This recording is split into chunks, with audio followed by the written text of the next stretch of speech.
Gràcies per estar a la roda de premsa al grup parlamentari d'Iniciativa per Catalunya Verds i Esquerra Unida i Alternativa, avui amb diverses qüestions que intentarem abordar el més de pressa possible. Primer, fer-vos arribar que el nostre grup parlamentari, conjuntament amb la resta de grups de l'oposició, hem signat una petició de Junta de Portaveus extraordinària. Demà hi ha una reunió de la mesa en què sabem que es tracta aquesta Junta de Portaveus i esperem que ens puguin convocar per demà mateix o per dijous, com a molt tard, per tal de celebrar aquesta Junta de Portaveus i que es voti la compareixença del conseller Santi Vila i del conseller Mascolell per donar explicacions en el Parlament sobre la concessió d'Aigües Ter Llobregat al grup Acciona. Com molt bé sabeu, aquesta concessió, que es va produir ara ja fa uns mesos, va ser impugnada pel propi organisme de control de contractes administratius de la Generalitat, és a dir, és un organisme depenent de la Generalitat, però independent en les seves funcions. La Generalitat, els seus serveis jurídics, van impugnar la decisió d'aquest organisme de control i recentment el Tribunal Superior de Justícia de Catalunya ha donat la raó en l'organisme de control, donant la raó en què efectivament aquest contracte s'ha de suspendre, s'ha d'anul·lar, s'ha de tirar endarrere, no es pot produir aquesta concessió. Això és evident que si es porta a la pràctica, com s'ha de portar a la pràctica, provoca conseqüències en la tresoreria i en el dèficit de la Generalitat, perquè la Generalitat ha inclòs en la seva reducció de dèficit la venda o la cessió, la concessió de la gestió d'ATL, però té efectes també a la gestió de l'aigua i del servei d'aigua cap als usuaris, en el seu preu, en el seu cost i en la seva qualitat. I és per això que creiem que és urgent ja que tant el conseller Mascolell com el conseller Santi Vila vinguin el més de pressa possible en el Parlament, tot i que estiguem en períodes ja a les portes del mes d'agost, per explicar si pensen o no complir el que el seu propi organisme de control els obliga, que el jutge ha ratificat, el Tribunal Superior de Justícia ha donat la raó, que aquesta concessió s'ha d'anul·lar i que, per tant, quins efectes té això i, en definitiva, quins efectes té el que és un escàndol polític i jurídic i aquesta potineria que ha tingut l'administració catalana a l'hora de fer aquesta concessió. Ens sembla, per tant, urgent i important i ens sembla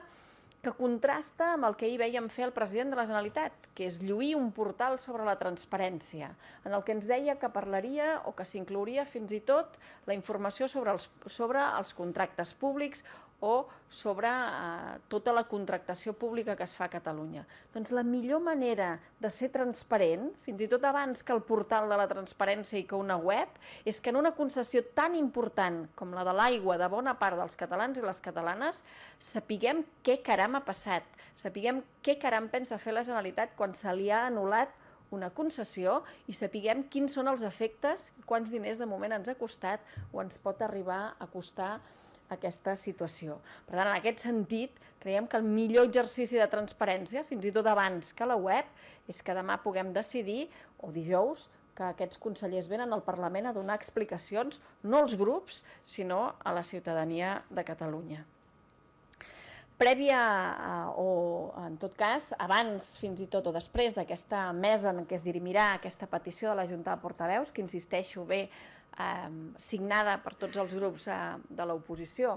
o tots els grups del Parlament, excepte Convergència i Esquerra Republicana, però tota la resta sí hem signat aquesta petició de compareixença i aquesta petició de Junta de Portaveus extraordinària. Deia, demà, després de la mesa, tenim també a les 11 del matí la compareixença del president de la Generalitat. Dues consideracions en el seu respecte, una més formal. El nostre grup parlamentari ha sol·licitat poder assistir a la seva totalitat en aquesta compareixença. És a dir, tots els diputats i diputades, que fa més de 2 anys que esperem la compareixença del president sobre el cas Palau, volem assistir a aquesta compareixença.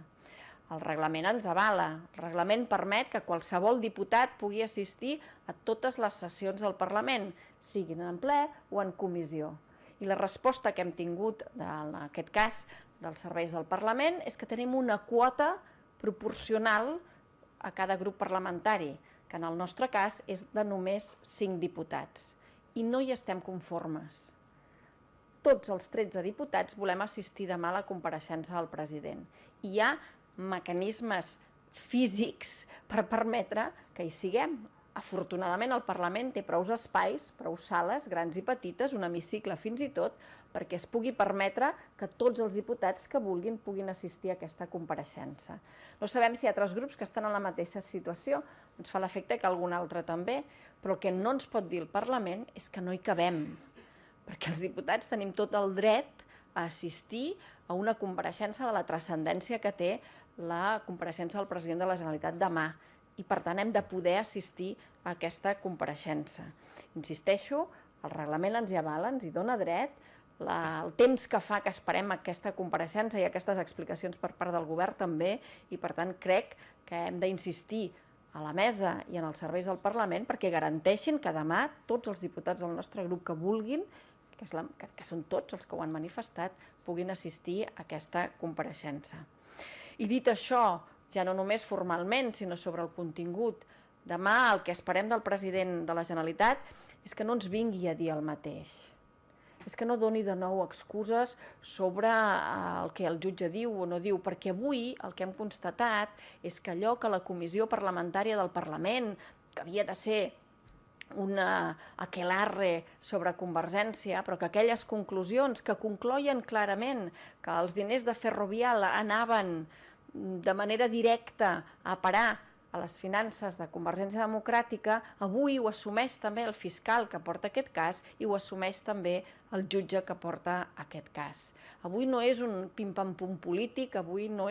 són indicis, avui el que està a la justícia reclama no només el veredicte de la justícia, que és evident que són els tribunals qui l'ha de fer, sinó també responsabilitat política. I el que esperem demà del president de la Generalitat és que ens digui qui són els responsables dins de Convergència Democràtica de que aquest fet es produís i de que aquest espoli es produís. I si el president no és capaç d'assenyalar o d'anomenar o de decidir o d'il·lustrar-nos sobre quins són aquests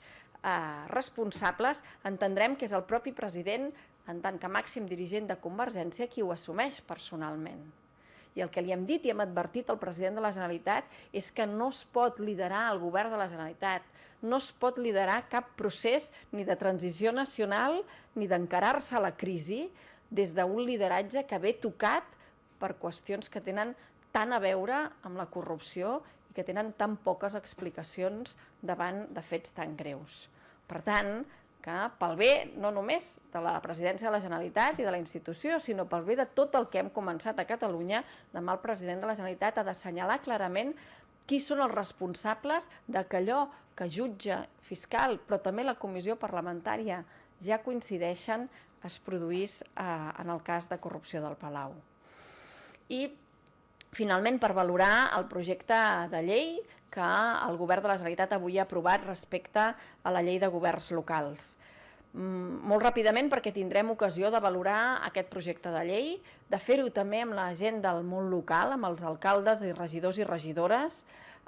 i d'iniciar realment el que creiem que cal, que és una ofensiva contra els dos projectes de llei que avui pretenen tocar de mort el nostre model de món local i el món municipal a Catalunya, que és l'Arsal, la llei espanyola, però que és també la llei de governs locals, la llei catalana. Ens semblen dues lleis que van en la mateixa direcció, que van inspirades pel mateix principi, que tenen la mateixa columna vertebral, que és complir la llei d'estabilitat pressupostària, que és quadrar les finances de l'Estat i de la Generalitat a partir del sacrifici del món local i a partir del sacrifici de les prestacions i les competències que avui es fan des dels ajuntaments. I per tant això té una única conseqüència, o una de molt greu, que és en retallada de prestacions als usuaris, que és en retallada de llars d'infants, de serveis educatius, de prestació a la gent gran, d'equipaments per gent jove. És aquesta retallada la conseqüència primera i directa cap al món local, la que pressuposen tant la llei espanyola, la llei de racionalització i sostenibilitat dels governs locals, com la llei que avui el govern de la Generalitat ha aprovat. Per tant, totes dues lleis es tradueixen, insisteixo, amb els mateixos efectes de cara a la reducció de prestacions de serveis públics cara als ciutadans. No és veritat que la llei catalana sigui un escut, com hem sentit avui al govern o en altres ocasions a la consellera, a la vicepresidenta del govern. No és veritat que la llei catalana sigui un escut contra la llei espanyola, perquè va en la mateixa direcció. És una llei que ho diu en català, però toca de mort, insisteixo, a la capacitat dels ajuntaments de prestar serveis, de fer inversió, de tenir autonomia pròpia a l'hora de donar resposta al que els seus ciutadans i ciutadanes li reclamen, que és diferent a cada lloc i que té a veure també amb cada moment. Avui qui està cobrint bona part de les necessitats dels ciutadans i ciutadanes, de les necessitats més emergents, siguin beques, siguin menjadors, sigui cobrir les necessitats més bàsiques, són els ajuntaments. I aquestes dues lleis els hi tallen les cames d'entrada per poder donar aquestes respostes. Una llei de governs locals que, a més, ve sense allò que hem reclamat no només des del nostre grup parlamentari, sinó de forma transversal, que és una llei de les finances locals. És evident que s'ha de revisar les finances dels ajuntaments. És evident que per garantir que puguin tenir competències i donar serveis han d'estar ben finançats els ajuntaments. I aquest és el tema a resoldre.